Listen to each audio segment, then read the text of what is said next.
Good morning students.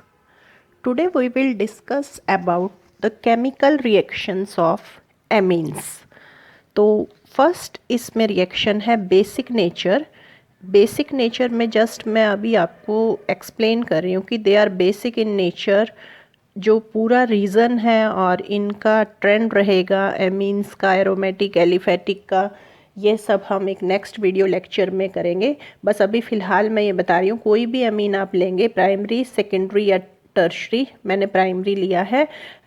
जब आप इसको वाटर में डिज़ोल्व करेंगे, इसका एक्वस सॉल्यूशन जब आप बनाते हैं तो क्या करते हैं, ये सब्स्टिट्यूटेड अमोनियम हाइड्रोक्साइड्स बना लेते हैं. ठीक है. ये सब्स्टिट्यूटेड जो अमोनियम हाइड्रोक्साइड्स हैं they give OH negative ion, यानी कि हाइड्रोक्साइड आयन रिलीज़ करते हैं. ये सॉल्यूशन में हाइड्रोक्साइड आयन रिलीज़ करने का मतलब they are basic in nature. और सेकेंडरी आप ये भी कह सकते हो कि ये एमीन्स बेसिक इसलिए हैं कि दे रिएक्ट्स विद एसिड. जैसे कि आप HCl के साथ इसकी रिएक्शन करो एंड दे फॉर्म साल्ट, जैसे कि आपका ये बन गया एल्काइल अमोनियम क्लोराइड. ठीक है. तो both these reaction shows that they are basic in nature. ठीक है. Why they are basic and what is their relative basicity and what is effect of substituents on basicity, ये हम एक next video lecture में पूरा detail में इसको cover करेंगे. आज हम इसकी जस्ट केमिकल रिएक्शंस कवर कर रहे हैं. सेकेंड आपकी इसकी रिएक्शन रहेगी, बहुत ही इंपॉर्टेंट रिएक्शन है, काफ़ी क्वेश्चन आपके इस पे से कवर होते हैं. Reaction with nitrous acid. अब ये जो नाइट्रस एसिड है ये लैब में एज सच तो अवेलेबल होता नहीं, ये स्टेबल नहीं होता नाइट्रस एसिड. जैसे नाइट्रिक एसिड तो आपको लैब में अवेलेबल होता है. नाइट्रस एसिड आप कैसे प्रिपेयर करते हैं, आपको ये प्रिपेयर करना है सोडियम नाइट्राइट और HCl की रिएक्शन से. ठीक है. इन C2 you prepare nitrous acid. In C2 का मतलब है with in the reaction mixture. जब भी आपको रिएक्शन करनी है उस रिएक्शन मिक्सचर में ही आपको उसी टाइम ये नाइट्रस एसिड जो है वो प्रिपेयर करना है. कैसे करते हैं, by action of HCl on sodium nitrite. ठीक है. तो ये जो रिएक्शन है, दिस रिएक्शन जो नाइट्रस एसिड के साथ है, that is use to distinguish between primary, secondary and tertiary amines. Primary, secondary और टर्शरी एमीन, और further whether it is aliphatic और एरोमेटिक, आपको डिफरेंट प्रोडक्ट्स देंगे. ठीक है. तो सबसे पहले हम प्राइमरी एमीन्स की बात कर रहे हैं. और प्राइमरी एमीन्स में पहले हम केस लेते हैं कि अगर प्राइमरी एमीन आपकी एलिफेटिक हो, तो एलिफेटिक प्राइमरी एमीन्स क्या होते हैं, जैसे RNH2 आपने लिया, इस पर आपने नाइट्रस एसिड डाला. नाइट्रस एसिड अभी मैंने आपको बताया आपको क्या डालना है, NaNO2 और HCl डालना है. इससे रिएक्शन मिक्सचर में नाइट्रस एसिड आपका बन जाएगा. तो देखो नाइट्रस एसिड किस तरह से ऐड होगा, आपका OH यहाँ पर ऐड हो जाएगा, N यहाँ पर, O यहाँ पर, यानी कि आपका बन गया ROH N2 and H2O. alcohols are formed. ठीक है. और अगर आप एरोमेटिक लेते हैं, aromatic primary amine, aromatic primary amine में जैसे आपने क्या लिया, एनिलिन लिया, आपने NH2 लिया, इसमें आपने नाइट्रस एसिड डाला, NaNO2 HCl. आइस की प्रेजेंस में ये रिएक्शन आपको करनी है. आपका जो टेम्परेचर है वो 278 केल्विन से, यानी कि 5 डिग्री सेल्सियस से आपका टेम्परेचर कम होना चाहिए. ठीक है. कोल्ड में आपको ये रिएक्शन करनी है और आपका क्या होगा, this will change to N2 plus Cl negative. Diazonium salts are formed. Diazonium salts बनेंगे and this reaction is known as diazotization reaction. अगर आप इसी रिएक्शन को हाई टेम्परेचर पर कर देते हैं, यानी कि यही रिएक्शन अगर आपकी ग्रेटर देन 278 केल्विन पर आप करते हैं तो your phenols are formed.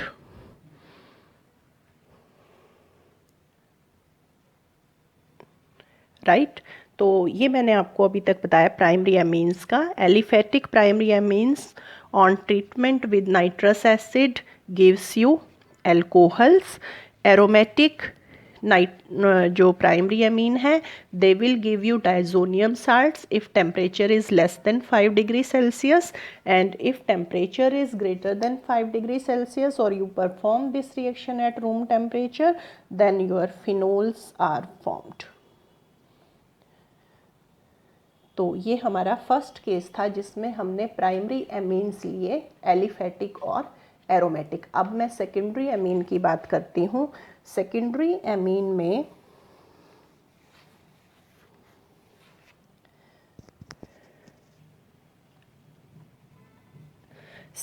Amine में अगर आप एलिफेटिक एमीन लेते हैं, एलिफेटिक आपकी सेकेंडरी एमीन हो गई R2NH, ठीक है। इस पर आपने नाइट्रस एसिड की रिएक्शन करनी है, तो आपका क्या होगा, ये जो हाइड्रोजन है, this hydrogen is replaced by nitroso group, ठीक है। तो आपके N नाइट्रोसो डेरिवेटिव बनेंगे इसमें, N नाइट्रोसो एमीन्स आप इन जनरल इसको कह सकते हैं, but are formed N nitroso amines are formed, ठीक है। Sodium chloride water, side product कोई खास मैटर नहीं करते ऑर्गेनिक रिएक्शंस में। ये था आपका एरोमेटिक एलिफेटिक, सॉरी। अब मैं एरोमेटिक लेती हूँ। एरोमेटिक में मैंने ले दिया NHCH3 जैसे मैंने लगा दिया यहाँ पर। तो एरोमेटिक के केस में भी सेम ही होता है, इस सेकेंडरी के केस में N नाइट्रोसो डेरिवेटिव ही बनते हैं, यानी कि N के साथ आपका नाइट्रोसो ग्रुप लग जाएगा नाइट्रोजन के साथ, ठीक है। तो क्या बन गया आपका N नाइट्रोसो, N के साथ नाइट्रोसो ग्रुप है, N के साथ आपका मिथाइल एनिलिन है।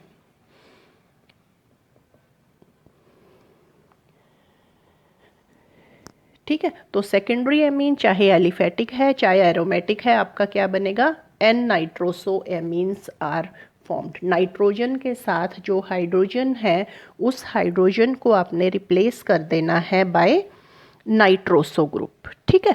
अब हम बात करते हैं टर्शरी की। टर्शरी के केस में क्या होता है, टर्शरी एमीन अगर आप लेते हैं एलिफेटिक, जैसे कि आपने सपोज करो C2H5 thrice N try ethyl amine ले दी टर्शरी, ठीक है। नाइट्रस एसिड से आप इसकी रिएक्शन कर रहे हैं तो HNO2 क्या करेगा, इसके ऊपर डायरेक्ट ऐड हो जाएगा, यानी कि addition products are formed. N ये तो था ही, HNO2 डायरेक्ट ऐड हो गया, your addition compounds are formed. Addition compounds में क्या नाम हो गया इसका, ट्राई इथाइल अमोनियम नाइट्राइट। जैसे कि आपका NH4NO2 होता है, अमोनियम नाइट्राइट होता है ना, तो इसके 3 हाइड्रोजन आपने हटा के 3 एल्काइल ग्रुप लगा दिए, तो ट्राई इथाइल अमोनियम नाइट्राइट, ठीक है। And if you are taking aromatic, अगर आपने एरोमेटिक टर्शरी एमीन लिया है तो उस केस में आपका क्या होगा, उस केस में अब आपके पैरा नाइट्रोसो डेरिवेटिव बनेंगे।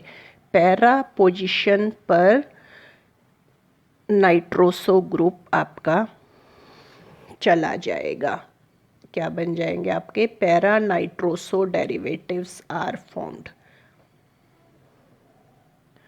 तो टर्शरी के केस में एलिफेटिक और एरोमेटिक आपकी अलग रिएक्शन शो करते हैं। अगर एलिफेटिक है तो आपके एडिशन कंपाउंड्स बनेंगे, और अगर आप एरोमेटिक लेते हैं तो your para nitroso derivatives are formed, ठीक है। तो this reaction is used to distinguish between primary, secondary and tertiary. Amine primary हमने देखा एलिफेटिक आपको अल्कोहल देते हैं, एरोमेटिक डाइजोनियम साल्ट। सेकेंडरी में दोनों एलिफेटिक हों या एरोमेटिक आपको एन नाइट्रोसो डेरिवेटिव बनेंगे। और टर्शरी के केस में aliphatic will form addition product and aromatic will form para nitroso derivatives, right? Then next reaction is carbylamine reaction. अब ये रिएक्शन भी बहुत ही इंपॉर्टेंट रिएक्शन होती है and this reaction is shown only by primary amine. सिर्फ primary amines आपकी ये reaction show करते हैं। क्या होती है ये रिएक्शन कि जब भी आप प्राइमरी एमीन्स को क्लोरोफॉर्म और पोटाशियम हाइड्रोक्साइड के साथ वार्म करते हैं तो you will get very offensive smell of isocyanides. Isocyanides आपके बनते हैं। आइसोसाइनाइड्स को हम कार्बाइल एमीन्स बोलते हैं IUPAC नेम में, तो इसी वजह से इस रिएक्शन का नाम है कार्बाइल एमीन रिएक्शन, क्योंकि carbylamines are formed and you will get very offensive smell. बहुत ही बैड स्मेल होती है इन आइसोसाइनाइड्स की। अगर आप लैब में एक जगह ये टेस्ट परफॉर्म करते हैं तो भी आप लैब में खड़े नहीं रह सकते। तो आइसोसाइनाइड्स बनाएंगे सिर्फ आपके प्राइमरी एमीन। तो this reaction is used to distinguish between primary amines from secondary and tertiary. Secondary and tertiary में आपका ये टेस्ट शो नहीं होगा, ठीक है, आपकी कोई स्मेल नहीं आएगी। लेकिन अगर आपकी प्राइमरी एमीन है तो you will get very offensive smell of isocyanide. Then most important reaction of amines, in fact aromatic amines, are electrophilic substitution reaction। electrophilic aromatic substitution भी कह सकते हैं क्योंकि आपकी एनिलिन आपकी ये रिएक्शन शो करेगी। एरोमेटिक एमीन्स की ये रिएक्शन है तो इसमें आपको पता है रिंग पे सब्सटीट्यूशन होती है और आप इसमें हेलोजिनेशन, नाइट्रेशन, सल्फोनेशन, ठीक है, ये वाली रिएक्शंस करते हैं। अब ये जो NH2 ग्रुप है या आपका सब्सटीट्यूटेड है, NHR हो या NR2 कोई भी ग्रुप है, ये वाले जो ग्रुप्स हैं they are very strongly activating group, बहुत ही स्ट्रॉन्ग एक्टिवेटिंग ग्रुप हैं। और एक्टिवेटिंग ग्रुप हैं तो इसीलिए जो इनकमिंग ग्रुप होगा वो ऑर्थो और पैरा पोजीशन पे लगेगा, यानी कि they are ortho and para directing group. आप जो भी ग्रुप लगाएंगे वो ऑर्थो पे लगेगा और पैरा पे। अब ये इतने ज़्यादा स्ट्रॉन्ग एक्टिवेटिंग हैं कि आपकी जितनी भी रिंग में एरोमेटिक जैसे रिंग है, ये आपका NH2 है, आप कुछ भी लगा रहे हैं ये ऑर्थो पोजीशन पे भी लग जाएगा, इस पे भी और इस पे भी, ठीक है। अब मैं केस ही ले देती हूँ। जैसे सपोज करो हम हेलोजिनेशन कर रहे हैं, फर्स्ट रिएक्शन कर रहे हैं हम हेलोजिनेशन। तो हेलोजिनेशन में मैंने एनिलिन लिया सपोज करो, और एनिलिन पर मैंने ब्रोमीन वाटर डाल दिया, ब्रोमीन वाटर एक्वस मीडियम में। तो क्या होगा, ये बहुत ही स्ट्रॉन्ग एक्टिवेटिंग ग्रुप है, ये तीनों पोजीशंस को ऑर्थो और पैरा को एक्टिवेट कर देता है और आपका क्या बनेगा 2,4,6 ट्राईब्रोमो एनिलीन बन जाएगा, ठीक है, because this NH2 group is strongly activating group. अब हमें क्या करना है, हमें मोनो सब्सटीट्यूटेड प्रोडक्ट बनाना है। हम ये चाहते हैं कि हमारा मोनो सब्सटीट्यूशन हो, ट्राई सब्सटीट्यूशन ना हो, either we will get ortho और वी विल गेट पैरा। तो उस केस में क्या करते हैं, अब हमें इस NH2 ग्रुप को प्रोटेक्ट करना होता है। This step is known as protection of amino group. और प्रोटेक्शन कैसे करते हैं, हम इस ग्रुप की एसिटाइलेशन कर देते हैं और इसको चेंज कर देते हैं NHCOCH3 ग्रुप में, ठीक है। अब हम जब इसकी एसिटाइलेशन कर देते हैं, इसको NHCOCH3 ग्रुप में चेंज कर देते हैं, तो ये जो ग्रुप है अब this is also ortho para directing. अब लेकिन इसकी जो एक्टिवेशन है वो कम हो जाएगी, ठीक है, क्योंकि अब इसमें ऑक्सीजन एटम प्रेजेंट है। आप देख रहे हैं कार्बोनिल ग्रुप में ऑक्सीजन एटम प्रेजेंट है, तो वो ऑक्सीजन एटम क्या करेगा, नाइट्रोजन के ऊपर जो शेयर्ड पेयर ऑफ इलेक्ट्रॉन है उसको अपनी तरफ विड्रॉ कर लेगा, ठीक है, जिसकी वजह से अब वो शेयर्ड पेयर ऑफ इलेक्ट्रॉन जो हैं that are less available for donation to the benzene ring, ठीक है। इसीलिए जो रिंग है वो स्ट्रांगली एक्टिवेट नहीं होगी अब आपकी, and this reaction is used to prepare ortho and para derivatives. तो this step is known as protection of amino group, ठीक है। कैसे करना है अभी मैंने आपको बताया, एसिटाइलेशन से।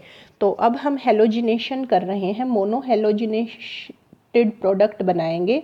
तो देखिए उसके लिए हमें क्या करना है, उसके लिए अब हमें पहले जो हमने NH2 ग्रुप है उसको प्रोटेक्ट कर लेना है, उसकी एसिटाइलेशन कर लेनी है, जैसे कि हम उसको एसिटिक एनहाइड्राइड से ट्रीट कर लें तो क्या होगा, ये ग्रुप NHCOCH3 में चेंज हो जाएगा आपका। This compound is known as एसिटनिलाइड।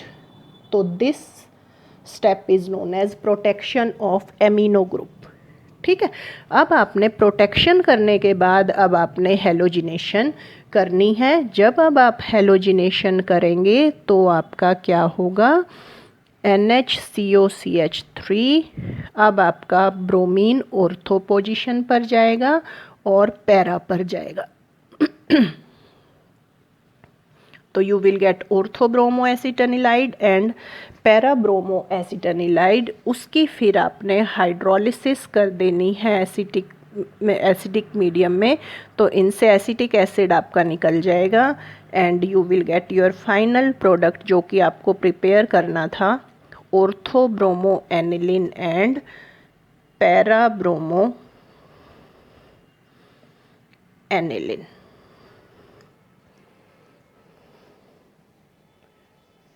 Right. तो अगर अब आपको मोनो सब्सटीट्यूटेड प्रोडक्ट्स बनाने हैं तो सबसे पहले आपको एमिनो ग्रुप की एसिटाइलेशन करनी है, ठीक है। उसके बाद हेलोजिनेशन करनी है। हेलोजिनेशन करने के बाद आपने उसकी हाइड्रोलिसिस कर देनी है।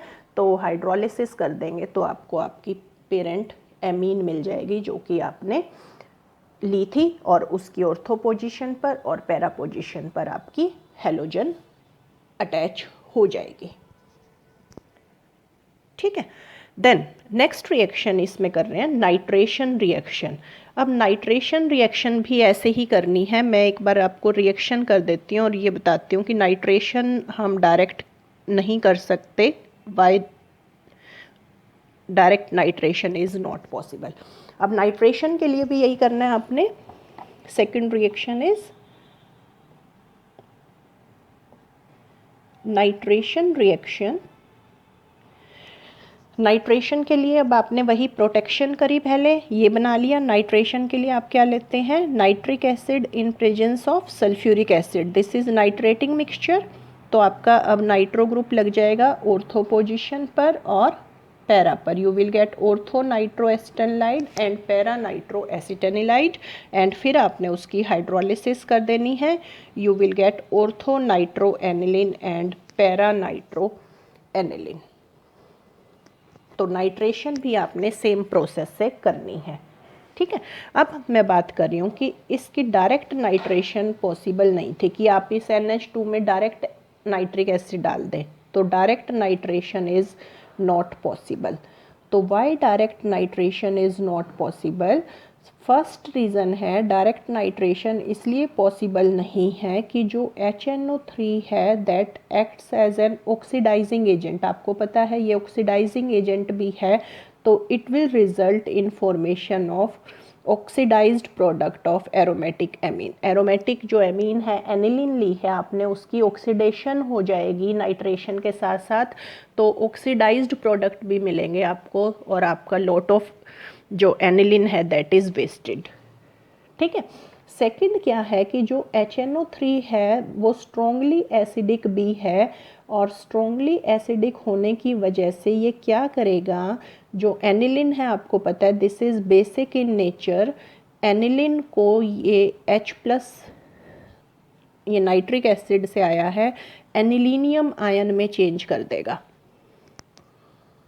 ठीक है। अब ये जो एनिलीनियम आयन में चेंज कर दिया, तो एनिलीनियम आयन अब आपको पता है यहाँ कोई लोन पेयर नहीं बचा, ये आपका डीएक्टिवेटिंग ग्रुप है। डीएक्टिवेटिंग ग्रुप है, जब आप इसकी नाइट्रेशन करोगे तो you will get meta products, आपको मेटा नाइट्रो एनिलीन मिलेगी। And you want to prepare ortho and para products, और ऑर्थो और पैरा प्रोडक्ट बनाने के लिए आपको यहाँ पर एक्टिवेटिंग ग्रुप चाहिए। ये NH3+ जो आपका ग्रुप है ये डीएक्टिवेटिंग ग्रुप हो गया।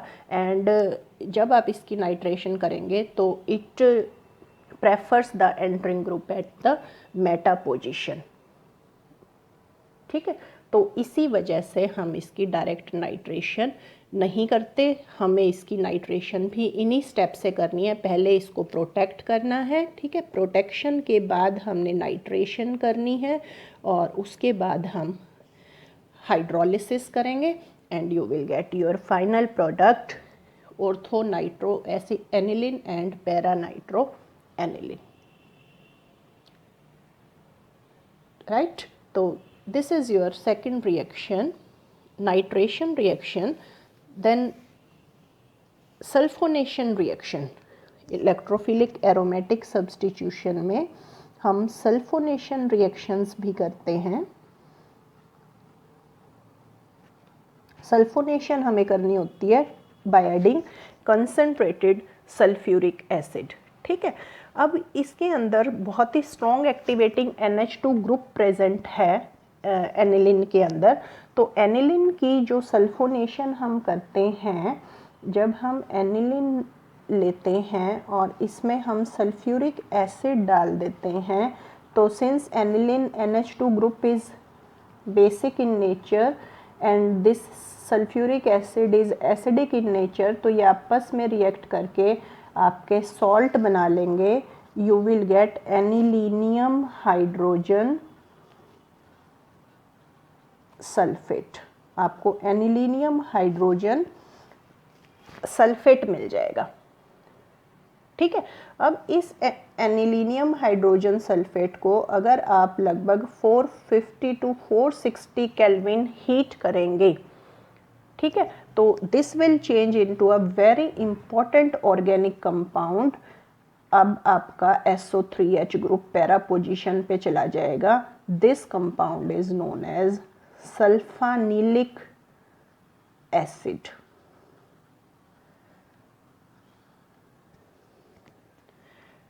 ठीक है। तो सल्फानिलिक एसिड आपको बनेगा।